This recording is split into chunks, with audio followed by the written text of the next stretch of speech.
नमस्कार, आप देख रहे हैं आर्या न्यूज। मैं हूं आपके साथ पल्लवी सिंह। रुक करेंगे इस वक्त की बड़ी खबर की ओर।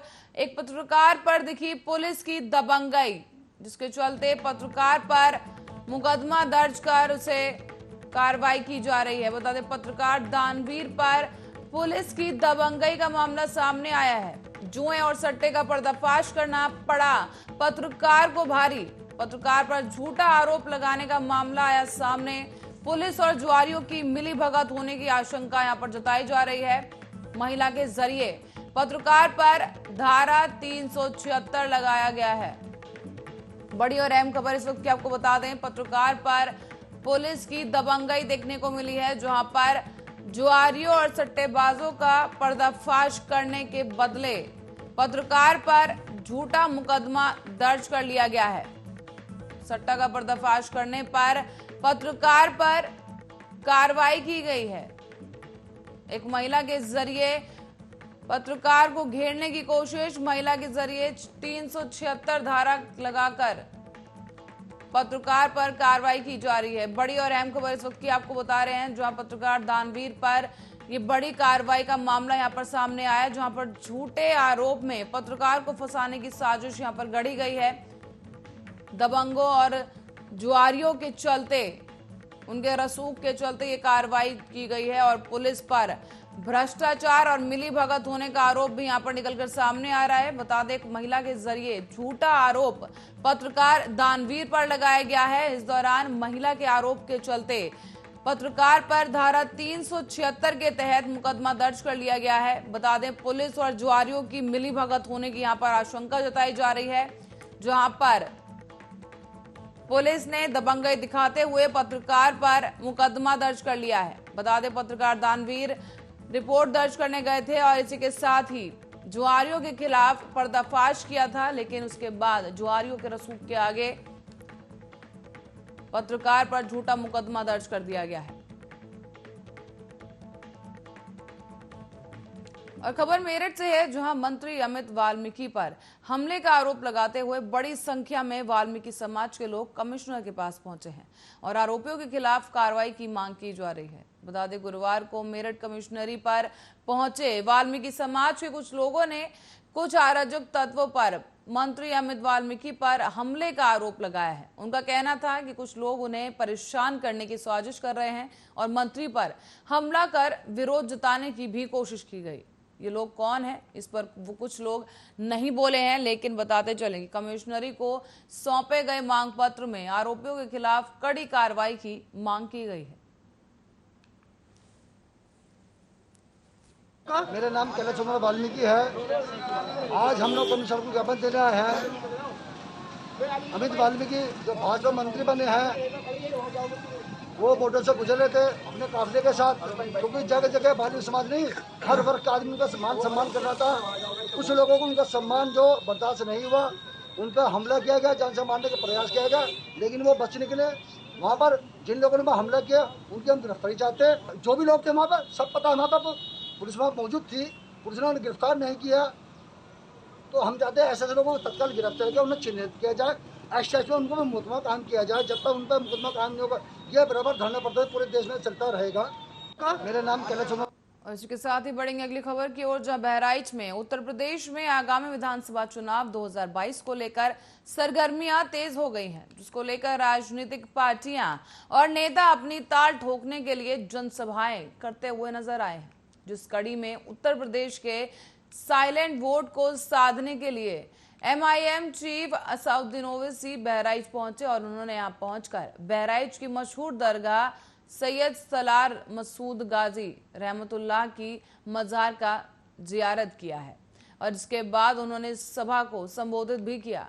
इस दौरान उन्होंने उत्तर प्रदेश योगी सरकार को घेरते हुए बड़ा बयान दे डाला है। उन्होंने कहा कि उत्तर प्रदेश में केवल 3% लोगों को ही वैक्सीन की डोज लगाई गई है। साथ ही उन्होंने ये भी कहा कि इन सभी 3% लोगों में सभी को एक ही डोज दी गई है, जबकि दूसरी डोज नहीं दी गई। कोरोना से हुई मौतों की जिम्मेदार सरकार को ठहराते हुए उन्होंने आगे कहा कि इनकी लापरवाही की वजह से उत्तर प्रदेश में पूर्णा से इतनी मौतें हुई हैं। और इतना ही नहीं, इनके साथ ही ओवैसी ने यह भी कहा कि इनकी लापरवाही है और अपनी पार्टी को मजबूत करने के लिए लोगों से ओवैसी ने अपील भी की।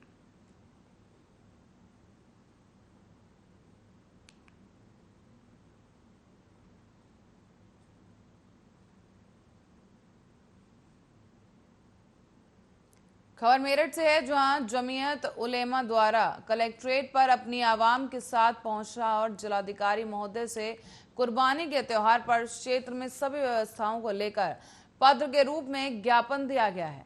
इस पर शहर काजी ने बताया कि ईद का त्योहार पर कुर्बानी को लेकर कई प्रकार की समस्याएं आने को लेकर जिलाधिकारी को अवगत कराया गया है कि कुर्बानी के समय पूरे दिन क्षेत्र में पानी की व्यवस्था और लाइट की व्यवस्था की जाए, जिससे सड़कों पर कुर्बानी की गंदगी ना फैल सके। और इसी के साथ ही मस्जिदों में 1000 लोगों के नमाज पढ़ने की भी अनुमति दी जाए, जिससे प्रत्येक मस्जिद में 200-200 लोग ईद की नमाज अदा कर सकेंगे। साथ ही बता दें कि सरकार ने बताया है कि जिस प्रकार ईद के त्योहार से पहले कावड़ यात्रा को शासन द्वारा हरी झंडी दी गई है, उसी संदर्भ में अब क्षेत्र में एडमिनिस्ट्रेशन सभी व्यवस्थाओं को ध्यान में रखते हुए पुलिस फोर्स का इंतजाम करे और जिस मुस्लिम इलाके से कांवड़ियों का जत्था निकलेगा वहां पर अलग से पुलिस प्रशासन की व्यवस्था कराई जाए। इन सब तमाम बातों को लेकर शहर काजी ने जिलाधिकारी महोदय को ज्ञापन देकर जल्द से जल्द अपना प्रस्ताव बताकर जिलाधिकारी को अवगत कराया है।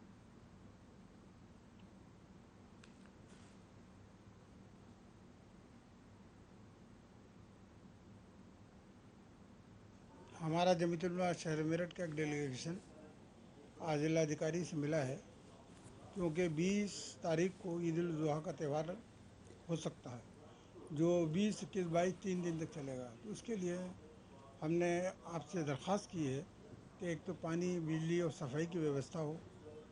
दूसरी चीज़ ये है कि गलियों के अंदर स्ट्रीट लाइटें टूटी पड़ी हैं, उनको ठीक कराया जाए। शहर के अंदर सड़कें मस्जिदों के पास टूटी पड़ी हैं, उनको ठीक कराया जाए। इसके अलावा ईदगाह के अंदर ख़ास तौर पर हमने नमाज के लिए आपसे अपील करी है कि जब सने वगैरह भी खुल रहे हैं और सब चीज़ खुल गई है, लॉकडाउन करीब समाप्त हो गया है, तो कम से कम हमें ईदगाह के अंदर लॉकडाउन का पालन करते हुए कम से कम 1000 आदमियों को नमाज पढ़ने की इजाज़त दी जाए। और खबर बुलंदशहर से है, जहां बीच सड़क पर पति पत्नी में हाई वोल्टेज ड्रामे का मामला सामने आया है, जिसका वीडियो सोशल मीडिया पर जमकर वायरल हो रहा है। बता दें, पत्नी ने पति पर दूसरी औरतों से अवैध संबंध होने की बात कही है। बता दें कि पुलिस की जीप में पुलिस के सामने ही पति पत्नी में जमकर मारपीट भी हुई। ऐसे में पत्नी ने कार्रवाई ना होने पर आत्मदाह की भी धमकी दी है। बता दें कि पुलिस पति पत्नी को थाने लेकर आई, जाकर समझाने की भी कोशिश की गई। ऐसे में बुलंदशहर के खुर्जी कोतवाली क्षेत्र का जेवर रोड चौकी सफाखाना का यह पूरा मामला बताया जा रहा है।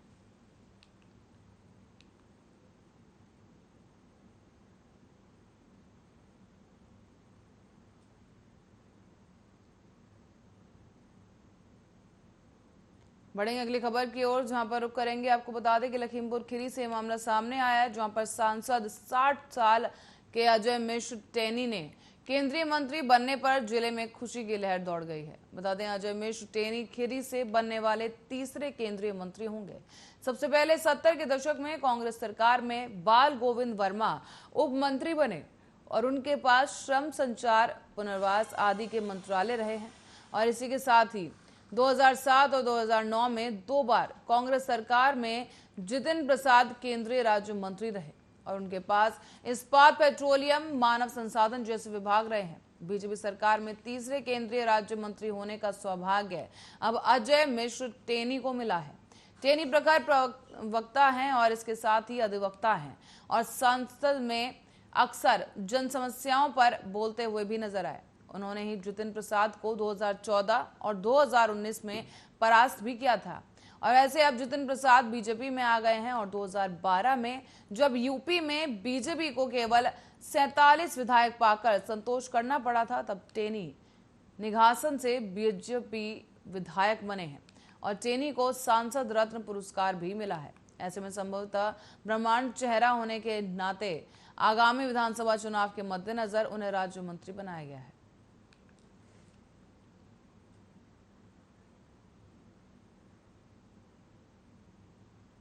खबर एटा से है, जहां थाना एटा के मिरहची के विकासखंड महरार में नामांकन के वक्त कुछ शरारती तत्वों ने जमकर गदर काटा और गाली गलौज के साथ पथराव करना शुरू कर दिया है।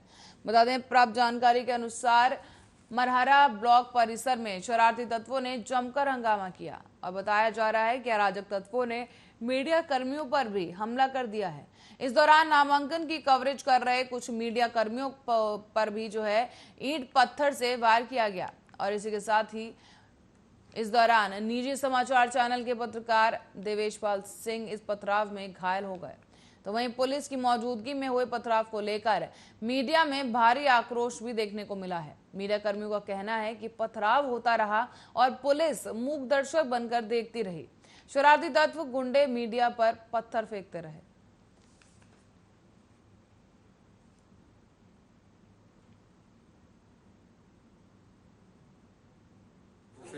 समाजवादी पार्टी के लोगों को नॉमिनेशन नहीं करने दे रहे हैं। हम लोग बवाल हो रहा है तो इसी सूचना पर हम लोग यहाँ मिराची पर आए। यहाँ पर जैसे ही हम लोग ब्लॉक पर पहुँचे वैसे ही जो बीजेपी के जो मुआद के अंदर 150-200 की करीब भीड़ थी ब्लॉक के अंदर, जहाँ नॉमिनेशन हो रहा है, जहाँ पे किसी को इजाज़त नहीं जाने की, वो लोग एग्रेसिव हो गए।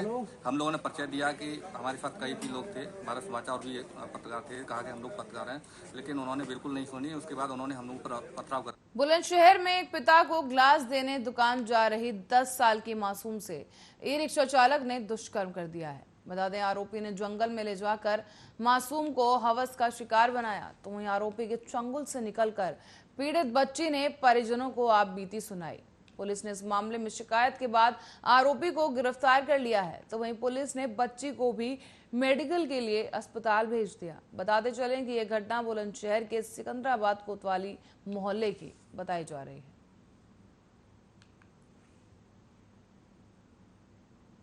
थाना सिकंदराबाद क्षेत्र में एक 11 वर्षीय बच्ची के साथ जब वो अपने पिता को जूस के ग्लास देने के लिए जा रही थी, एक ई रिक्शे से वो लड़की जा रही थी, तो ई रिक्शे वाले ने उसको धोखे से सही रास्ते पे ना ले जाके दूसरे रास्ते पे ले गया और बच्ची का आरोप है कि उसने उसके साथ गलत काम किया है। बच्ची के माँ बाप के तहरीर पर अभियोग पंजीकृत किया जा रहा है। बच्ची द्वारा ये भी बताया गया कि रास्ते में उसने ई रिक्शा वाले के फ़ोन से अपने पिता को एक फ़ोन किया था और उस मोबाइल नंबर को ट्रेस करते हुए हम लोगों ने अभियुक्त की गिरफ्तारी कर ली है और आगे विधिक। वहीं मेरठ के लिसाड़ी गेट थाना क्षेत्र के रहने वाला वसीम अहमद पुत्र नजीरुद्दीन निवासी इस्लामनगर से बताया जा रहा है कि घर से स्कूटी लेकर अहमदनगर हेल्थ केयर पर वैक्सीन लगवाने के लिए ये शख्स गया था, जिसमें वैक्सीन लगवाने के बाद करीब 1:30 बजे वापसी आने पर अपने घर पहुंचा, जिसमें जल्दी होने की वजह से घर से बाहर स्कूटी खड़ी कर चाबी लगी हुई ही छोड़ दिया और इस दौरान इसके कुछ ही देर बाद वापसी आया तो लौट कर देखा तो स्कूटी घर के बाहर नहीं थी, जिसको काफी तलाश करने के बाद भी स्कूटी नहीं मिली और इस घटना की पूरी सूचना लिसाड़ी गेट में दे दी गई है। अब देखना ये होगा कि पुलिस इसमें क्या कुछ कार्रवाई करती है।